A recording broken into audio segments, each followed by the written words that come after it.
मनोज ऐसा मत करो, वो हमें खत्म कर देगा।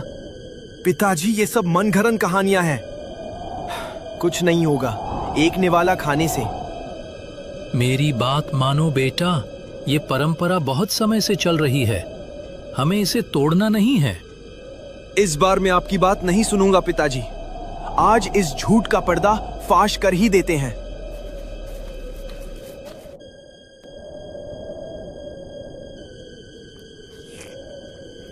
देखा पिताजी, कुछ नहीं हुआ, आप खामखा डर रहे थे। पिताजी! मनोज बेटा! जंगल के बिल्कुल किनारे बसा था सोनापुर गांव। छोटा सा गांव, लेकिन दिलों से बहुत बड़ा। यहाँ के लोग सीधे सादे और मददगार थे, पर इस गांव की खुशी के पीछे एक डर भी छिपा था। गांव से लगा हुआ रहस्यमय जंगल। ये जंगल सामान्य नहीं था।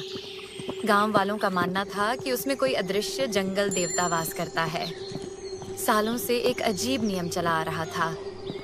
हर दिन एक परिवार को जंगल में मटन बिरयानी चढ़ानी होती थी। अगर किसी दिन यह नियम टूटा तो कभी सूखा पड़ता, कभी बीमारी फैलती, तो कभी जानवर गांव पर हमला कर देते। आज इस नियम की बारी थी रघु और उसकी पत्नी सरिता की। दोपहर की धूप में हाथ में टोकरी लिए दोनों जंगल की ओर बढ़ रहे थे। अरे सरिता, बिरयानी को अच्छे से दम तो दिया था ना? हाँ जी, पूरे मन से बनाई है। मसाले भी एकदम सही हैं, बहुत स्वादिष्ट बनी है। तुमने बिरयानी चखी तो नहीं? नहीं जी, बस खुशबू से ही समझ गया कि स्वाद बढ़िया है। अच्छा किया। अगर चखली होती तो हम गांव वापस लौट ही नहीं पाते। ऐसा क्यों बोल रहे हो जी? कहते हैं जो इंसान देवता की चढ़ाई हुई बिरयानी चख ले, वो जंगल से कभी बाहर नहीं आता। दोनों जंगल के बीचों बीच पहुंचे। वहां एक बड़ा काला पत्थर था। रघु ने कांपते हाथों से बिरयानी रखी। हे जंगल के देवता, आपके लिए गर्मा गर्म मटन बिरयानी लाए हैं। इसका स्वाद स्वीकार करें और हमारे गांव को माफ करना। हवा अचानक तेज चलने लगी। पत्तों की सरसराहट किसी फुसफुसाहट जैसी लगी। रघु जी, चलो जल्दी यहाँ से। बिना पीछे देखे दोनों तेज कदमों से गांव की ओर लौट चले। उसी सोनापुर गांव में दो नौजवान रहते थे, रोहित और गोपाल। दोनों बचपन के दोस्त हर शाम बस्ती के कोने में लगे कमलू की भेलपुरी के ठेले पर बैठकर गपशप करते थे। उस दिन भी दोनों वहीं बैठे थे। अरे भाई कमलू, तुम्हारी भेलपुरी तो गजब की है, खाकर पूरा मन खुश हो जाता है। सच कह रहा है, ऐसी चटपटी भेलपुरी कहीं नहीं मिलेगी। क्यों ना आज जंगल के शैतान को ही तुम्हारी भेलपुरी खिला दे, फिर देखना रोज रोज बिरयानी मांगना बंद कर देगा। अरे भाई, ऐसा मजाक मत करो। आज मेरी बारी है जंगल जाने की, वैसे ही दिल कांप रहा है। तो क्या हुआ, हम दोनों भी चलेंगे, देखेंगे आखिर कैसा है वो शैतान। नहीं भाई, जब तुम्हारी बारी आए तब जाना, मेरे साथ मत आना। अगर तुम्हें कुछ हो गया तो गांव वाले मुझे जिंदा नहीं छोड़ेंगे। चल छोड़ गोपाल, हम फिर कभी जाएंगे। दोनों दोस्त हंसते हुए घर चले गए। अगले दिन सुबह पूरे गांव में सनसनी फैल गई। कमलू जंगल से वापस नहीं आया। यह खबर आग की तरह फैल गई। कमलू की पत्नी कमला रोते बिलखते सीधे मुखिया के घर पहुंची। मुखिया जी, मेरे पति कल जंगल गए थे, अब तक नहीं लौटे। कमला, लगता है उसने बिरयानी खा ली होगी, इसी वजह से जंगल के शैतान ने उठा लिया। नहीं मुखिया जी, वो कभी नॉनवेज खाते ही नहीं। बिरयानी उन्होंने नहीं खाई होगी। जरूर कुछ और बात है। लगता है इस बार कुछ अलग हुआ है। कहीं ये आने वाली बड़ी मुसीबत का संकेत तो नहीं? अफवाह मत फैलाओ, आज ही 4 आदमी जंगल में भेजते हैं, देखते हैं क्या पता चलता है। 4 ग्रामीण लोग जंगल में गए। शाम तक खोज करते रहे, लेकिन न कमलू मिला न कोई निशान। थके हारे वे लौट आए। अब इसमें शक नहीं है, उसने बिरयानी खा ली होगी, शैतान उसे ले गए। धीरे धीरे गांव ने इस बात को सच मान लिया, लेकिन सच्चाई कुछ और ही थी। कमला अपने घर में चुपचाप बैठी थी, आंखों में आंसू और मन में तूफान। कमलू जी, आप कहाँ हो? तभी उसके मन में एक खतरनाक विचार आया।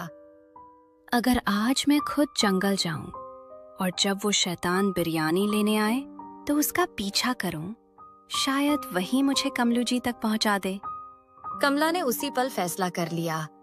वह उठी और गांव के एक आदमी के पास जाकर बोली, भैया, आज जंगल में बिरयानी लेकर कौन जाने वाला है? आज तो गोपाल का नंबर है। ठीक है। वह तुरंत गोपाल को ढूंढने निकल पड़ी। रास्ते में उसने देखा गोपाल सिर पर टोकरी रखे जंगल की ओर जा रहा था। कमला के मन में आवाज गूंजी, यही मौका है कमलू जी को ढूंढने का। वह चुपचाप गोपाल के पीछे पीछे चलने लगी। जंगल में पहुंचकर गोपाल अचानक रुक गया। उसका दिल तेज धड़कने लगा।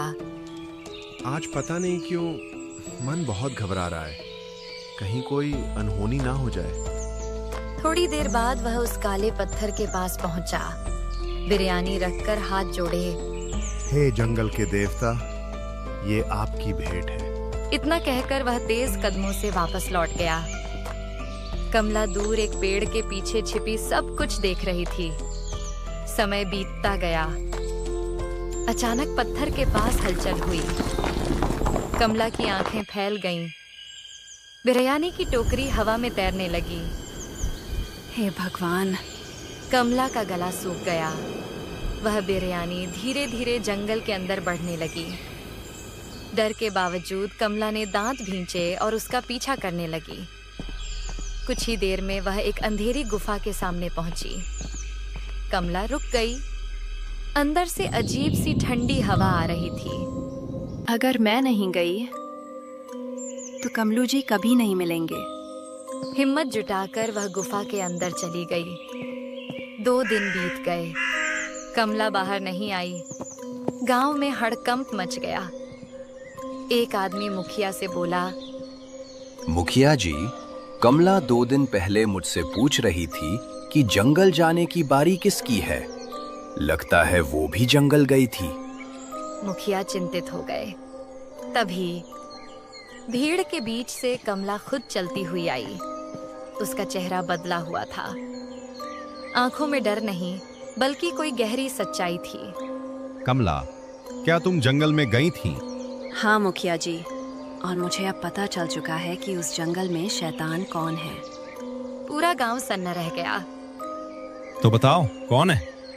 आज रात आपको सब पता चल जाएगा। इतना कहकर वह वहां से चली गई। डर से मुखिया का चेहरा सफेद पड़ गया। आज रात कोई भी अपने घर से बाहर नहीं निकलेगा, चाहे कुछ भी हो। रात भर पूरा गांव अपने अपने घरों में दुबका रहा।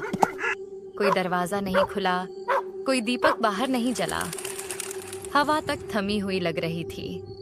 फिर सुबह हो गई। मुर्गे की बांग के साथ लोगों की हिम्मत लौटी।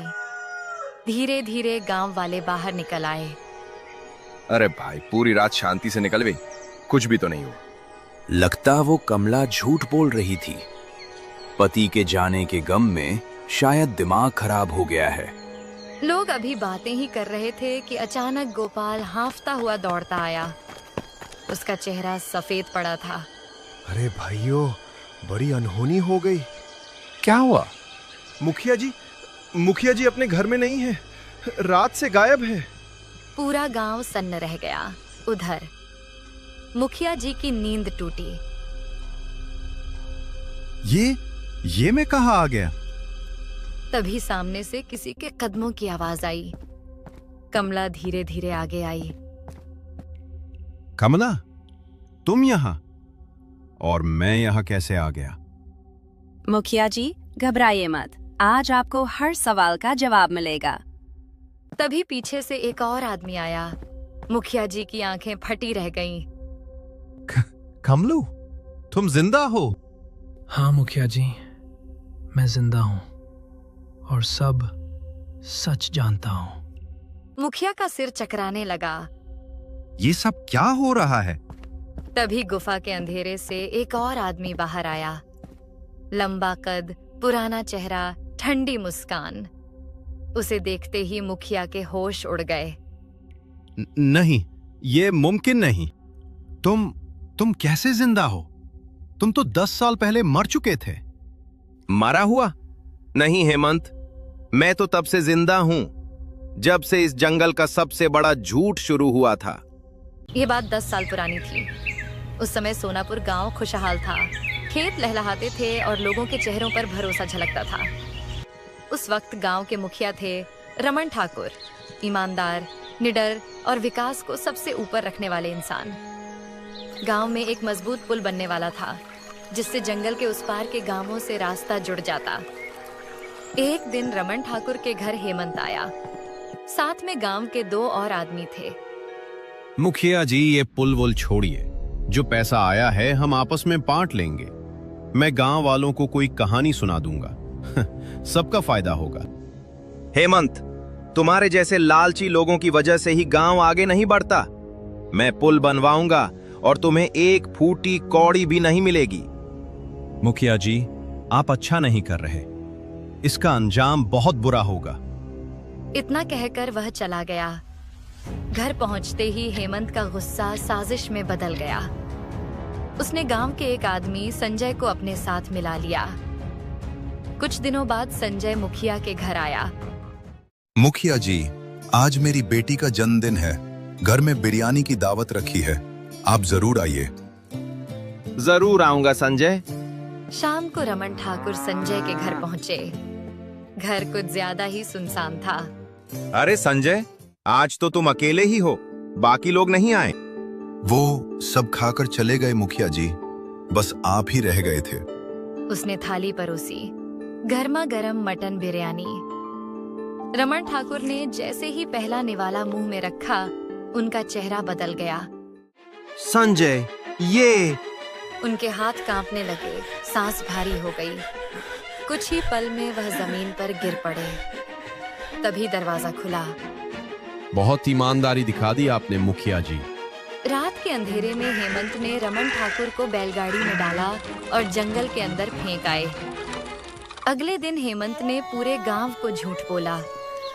मुखिया जी को जंगल के शेर ने मार डाला। मरते समय उन्होंने मुझसे कहा, गांव की हिफाजत करना।